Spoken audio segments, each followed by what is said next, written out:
Hey everyone, it's Alistair. I ripped off all the labels of everything in my cupboard. I don't know, I figured why not keep things fresh and exciting? This way I haven't got a clue what I'm eating until I crack the tin open. What's on the menu today, you ask? I don't know, I'm gonna go with soup.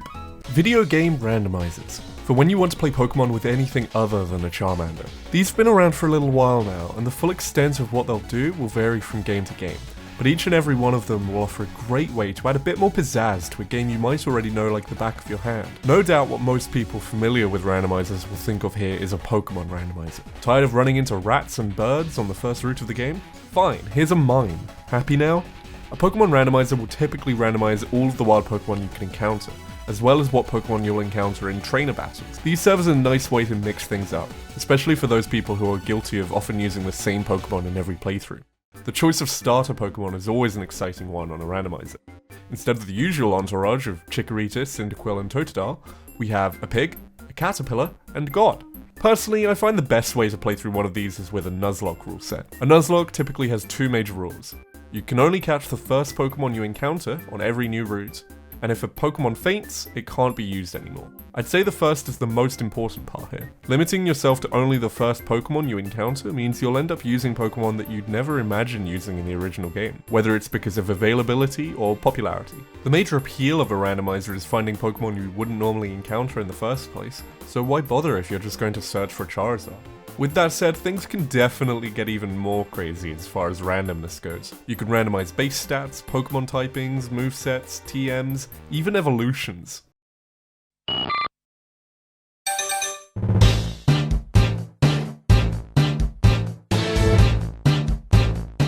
What the hell is this? While I can understand the appeal, I've never strayed too far into things like randomized typing or movesets. It can be entertaining for sure, but it often turns into a guessing game of, will this seemingly harmless Pokemon one-hit KO my starter because it's actually got a super effective move. Another problem I run into with these randomizers is that they don't do much to fix the pacing issues Pokemon games often have. Some of these games are slow and heavy on dialogue. I'm not fussed about what witty antics my rival has been up to when I've played the game countless times before. I just want to get to the new route behind them to find a new encounter. Nevertheless, there's a reason Pokemon randomizers are among the most well-known. The sheer quantity of interesting Pokemon that can be found means that these are always going to be popular. One of the lesser-known randomizers that I've had a lot of entertainment from are the Fire Emblem randomizers. Like Pokemon, Fire Emblem is a series where repeat playthroughs tend to look quite similar. Most of these games won't allow you to deploy and train every playable character, so you'll find yourself leaning on favourite characters and classes pretty often. Playing with a randomizer though completely shakes up the class of each character, their base stats, their growth rates. Many of these randomizers even allow you to play as classes not normally accessible. Now instead of having the typical early game army of a couple of cavaliers, an archer, a knight, we've got a monk, a promoted lord, a floating eyeball, a centaur, a Pegasus knight, and a wyvern rider. And just over there we have two more recruitable characters, a grizzled war veteran with a pointy stick, and a zombie child. Fire Emblem randomizers tend to work best on Fire Emblem games released for the Game Boy Advance. You won't run into any major glitches or problems with these. The main thing is the odd problem with battle animations. Every character in the game has a unique sprite palette, which is what the game uses to personalize the appearance of your units to differentiate them from enemies of the same class. Sometimes applying these sprite palettes to a different class can have some weird side effects. Occasionally you'll get problems where the colours are all messed up, like Seth and his metallic red horse. But sometimes it'll actually translate really well. You can end up with bright pink Myrmidons or cool looking Wyvern Riders. As for the quality of the units themselves, it can be pretty hit or miss. For the most part there's good balance, but sometimes you'll get units that are far from viable, and others who are particularly overtuned. That's all part of the fun. Fire Emblem randomizers aren't exclusive to the GBA games though. I've also seen functional randomizers for Fire Emblem Genealogy of the Holy War, Fire Emblem Path of Radiance, and Fire Emblem Radiant Dawn. While the randomizers for Path of Radiance and Radiant Dawn are a little unstable, they're certainly entertaining. Super Smash Bros. Players think there are too many Fire Emblem lords who use swords?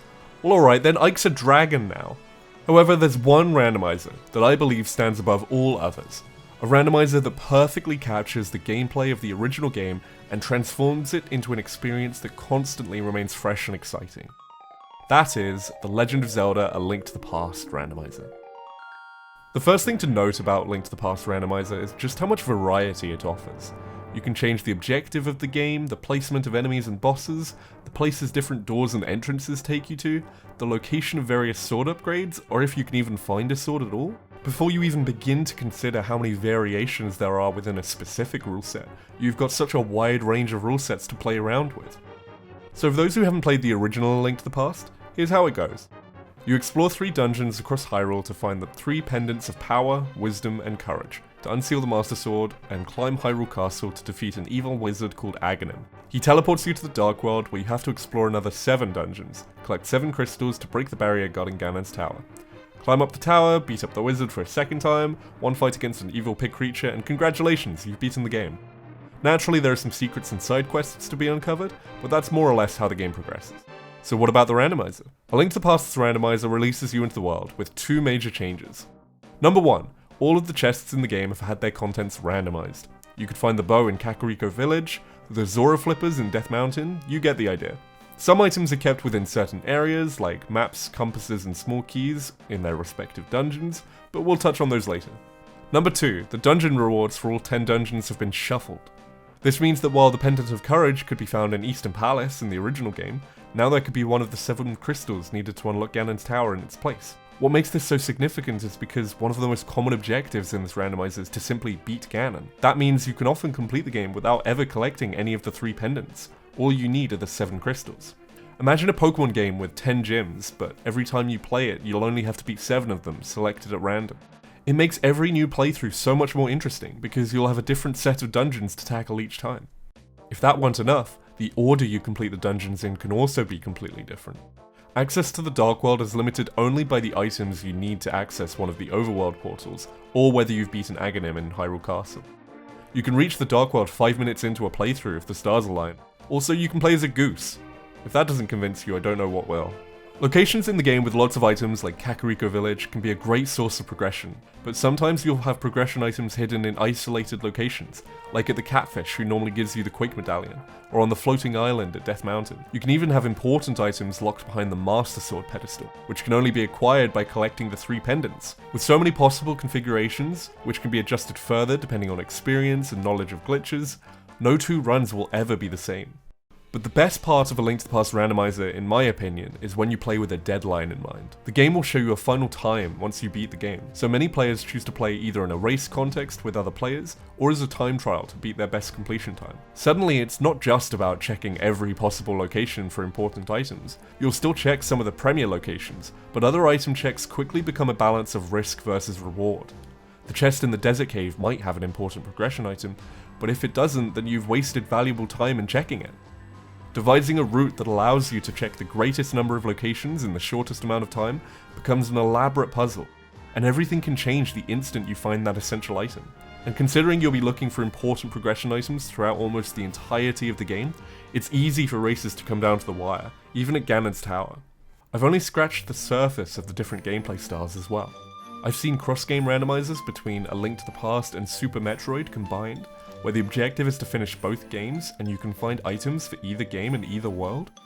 There are also multi-world randomizers, which are a more cooperative mode where you can find items for another player in your version of the game, and vice versa. This can definitely be a fun experience, but it does require a lot of patience. Oftentimes your progress will be locked behind an area or dungeon in another player's game, and it can become frustrating when you can't find that essential progression item, especially when it turns up in one of those isolated areas. Catfish always has junk, and right now is no exception. I do. I have to look at your stream. I'm done. You know what? One last variation of the randomizer I want to touch on is the key sanity mode. Like I said earlier, dungeon items like small keys, maps, and compasses found within chests are typically shuffled within their respective dungeons. However, a key sanity run will add those items to the standard pool of items, meaning you can find dungeon items elsewhere. You can still find these items in dungeons, though it's more likely that you'll find keys for other dungeons. The only exceptions to this are keys that are found under pots or skulls, like in Desert Palace and Skull Woods. This randomizer setting also gives more value to dungeon maps. While typically both the compass and the map are useless pickups, finding a dungeon map in a key sanity run will highlight what the dungeon's reward is on the overworld map. It adds to that risk versus reward aspect that makes the randomizer so appealing. Do you risk clearing a dungeon you have access to already in the hopes that you'll find a crystal, even though you may be left with a pendant that offers no meaningful progression? What this means is that your routing is influenced not only by your items, but also the keys you have available. In addition, it makes exploring dungeons much more lucrative, as fewer chests in every dungeon are occupied by dungeon items. With that said, this randomizer isn't for the faint-hearted, as it can be incredibly common to find yourself chasing that one vital key. While the randomizers for other Zelda games like Wind Waker and Ocarina of Time are of a comparable quality, my personal preference will always be A Link to the Past, simply because of how open the progression of the game becomes. Plus, with so many intricate tricks and glitches that can be performed for further time save, there's plenty of entertainment to be had for both newcomers and experienced players. And ultimately, I found that playing through a randomizer will often give me a greater appreciation for the original game, which is why I've decided I've had it with soup. I'm going to order a pizza, and I'm going to get it exactly the way I want. Yeah? Toppings?